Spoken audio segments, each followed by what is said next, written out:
Welcome back to the channel again, Molecule Mentor. So in this video now we will study about the fuel cells. So previous video में हमने secondary cells के बारे में study किया, जिसमें हमने detail में लेड स्टोरेज बैटरी को स्टडी किया और निकल कैडमियम बैटरी को स्टडी किया. So that were under the category of secondary cells. ठीक है. So now finally we will deal with the fuel cells. ठीक. So galvanic cells, these are designed to convert the energy produced during the combustion of fuel. So as from the name, like this is fuel cells. तो हमने इनको fuel cells क्यों कहा? क्योंकि इन sales में जो combustion की एनर्जी है उसको कन्वर्ट कर रहे हैं हम इलेक्ट्रिकल एनर्जी में. अब आप देखो, दिस हाइड्रोजन, मीथेन, मिथेनॉल, ये सारे जो हैं क्या बिहेव करते हैं? एज अ फ्यूल बिहेव करते हैं, and they are made to react with oxygen to produce the energy. अब इन्हीं सब्सटेंसेस को यूज़ करके हमने इनकी एनर्जी को, कंबशन की एनर्जी को किस में कन्वर्ट किया है? इलेक्ट्रिकल एनर्जी में. So this is one of the example, best example of this fuel cell, that is hydrogen और ऑक्सीजन फ्यूल सेल. सो ऐसे भी हाइड्रोजन जब एज अ फ्यूल एक्ट करता है, so that is made to react with oxygen. तो जब भी combustion होती है उसके लिए ऑक्सीजन की रिक्वायरमेंट हमें होती ही है, combustion. So that takes place in the presence of oxygen. So here also we can say कि हाइड्रोजन या कोई भी फ्यूल, हम यहाँ से मिथेन ले सकते हैं, मिथेनॉल ले सकते हैं. So this is the example कि हमने हाइड्रोजन लिया है, so that's why hydrogen is written over here. तो कि हाइड्रोजन और ऑक्सीजन वैसे भी कंबशन करेंगे, रिएक्ट करेंगे, so product will be form, water will be formed.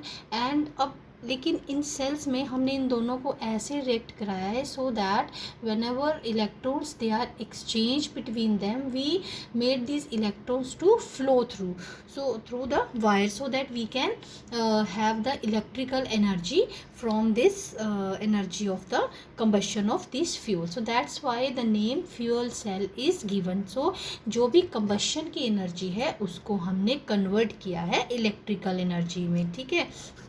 So again, this hydrogen oxygen fuel cell, that is one of the best example out of this fuel cells. So अब देखें इसकी construction working देखें.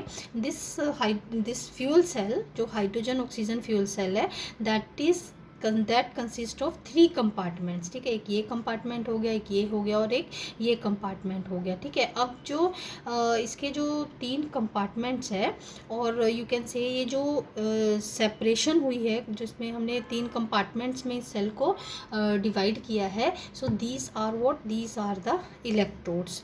सो they are made up of the porous carbon, जिसमें हमने catalyst, lead, platinum कह लो या lead कह लो, इसमें इनकॉर्पोरेटेड है. सो क्या फंक्शन है कि हमने पोरस कार्बन का, तो ये है कि जब हम हाइड्रोजन को यहाँ से इसका इनलेट देते हैं हाइड्रोजन को यहाँ से, तो ये पोरस कार्बन के थ्रू यहाँ से पास करता है. सो सेम वे ऑक्सीजन को जब हम यहाँ से इनलेट देते हैं तो ये पोरस कार्बन से यहाँ पर पास करता है. तो प्लेटिनम और यू कैन से प्लेटिनम या प्लेडिनम को हमने इनकॉर्पोरेट किया है to increase the surface area, so that to increase the rate of the reaction. और इन मेटल्स की ये टेंडेंसी भी है that they absorb the gases. So once they gases they are absorb on the surface, so it becomes easy for hydrogen and oxygen to react. ठीक है. सो अब देखें इसकी वर्किंग कैसे है.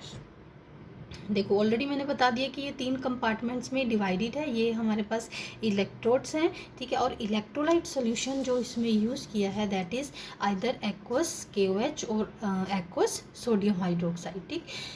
Now these hydrogen and oxygen gases, they are bubbled through the porous electrodes. यहाँ से hydrogen की बबलिंग है और यहाँ से ऑक्सीजन की बबलिंग करवाते हैं थ्रू द हाइड्रोजन सिलेंडर, और you can say through the oxygen cylinder. ठीक है. Now the following reactions takes place. Constructions इसकी बहुत सिंपल है और वर्किंग भी इसकी सिंपल ही है. सो लेट्स सी कि how the reactions that takes place at anode as well as cathode. ठीक. अब ये जो है कंपार्टमेंट, और यू कैन से हाइड्रोजन जो है वो एनोड पे इनकॉर्पोरेटेड है. बबलिंग हाइड्रोजन की एनोड पे हो रही है, तो एनोड पे कौन सी रिएक्शन होगी? That is hydrogen. अब OH आयंस ऑलरेडी यहाँ पर एज ए इलेक्ट्रोलाइट यूज़ किया है पोटेशियम हाइड्रोक्साइड या सोडियम हाइड्रोक्साइड को. So now they react with each other to give this to form this water and 4 electrons. Now these electrons, they are made to flow through the wires and through the cathode they enter into this electrode. So where oxygen is incorporated into this compartment. ठीक है. अब porous carbon के through जब oxygen यहाँ से pass करेगी और platinum यहाँ पर एज अ कैटलिस्ट हमने इनकॉर्पोरेटेड ये किए हैं इस इलेक्ट्रोड में, तो oxygen gets adsorb and electrons जो है वो यहाँ से आ रहे हैं. So the how the reaction takes place, let's see. Oxygen, water is there, it adsorb, you can say it gains the electrode and OH ions they are formed. So these are the two reactions. This is a reaction at anode and this is a reaction at cathode. Basically when these 4 electrodes they are produced, they are made to flow through the wires and at cathode they are accepted by this oxygen in the presence of water. ठीक है. And the overall reaction is hydrogen that is made to react with oxygen to give water. The reaction is so simple. ठीक है. तो यहाँ पर water form हो रहा है, कोई इसमें ऐसी गैस रिलीज़ नहीं हो रही है जो pollution causing है, कोई ऐसा अदर यू कैन से कि साइड प्रोडक्ट फॉर्म नहीं हो रहा है जो pollution cause करे. So that's why these cells they are very efficient.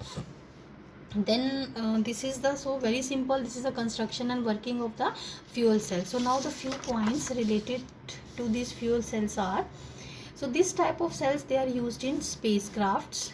So first of all this cell was used in Apollo space program. So इस cell को सबसे पहले अपोलो स्पेस प्रोग्राम में यूज़ किया था. ठीक है. सो सेकंड पॉइंट इससे रिलेटेड है कि जो water vapours during the reaction इसमें प्रोड्यूस होते हैं.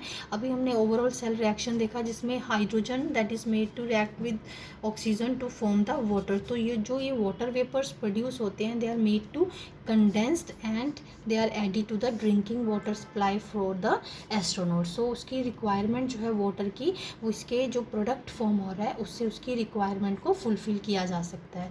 Then as I already told you that these cells they are highly efficient and they are pollution free. कोई ऐसा साइड प्रोडक्ट फॉर्म नहीं होता है, कोई ऐसी गैस रिलीज नहीं होती है फाइनल प्रोडक्ट में. ठीक है. Which can cause the pollution. Then these cells they produce electricity with an efficiency of about 70% as compared to the thermal power plants whose efficiency is about 40%. अब what does it mean कि देखो हमने hydrogen और oxygen को they are made to react and we let these electrons to flow through the wires. तो हमने इनकी energy को डायरेक्टली किस में कन्वर्ट किया, इसकी फ्यूल एनर्जी को डायरेक्टली हमने किस में कन्वर्ट किया, इलेक्ट्रिसिटी में. लेकिन जो थर्मल पावर प्लांट्स होते हैं तो उसमें अल्टीमेटली क्या होता है, fuels they are made to burn और उनकी जो थर्मल एनर्जी होती है उससे टर्बाइंस मूव करती हैं. सो या उसमें आप कह लो कि वाटर को स्टीम में चेंज करके then the turbines they are made to move and then electricity that is produce. So उसमें जो एफिशिएंसी है that is 40%. So that's why we can say that these cells they are highly efficient. ठीक है. Then fuel cells are in the process used to be used in the new generation vehicles.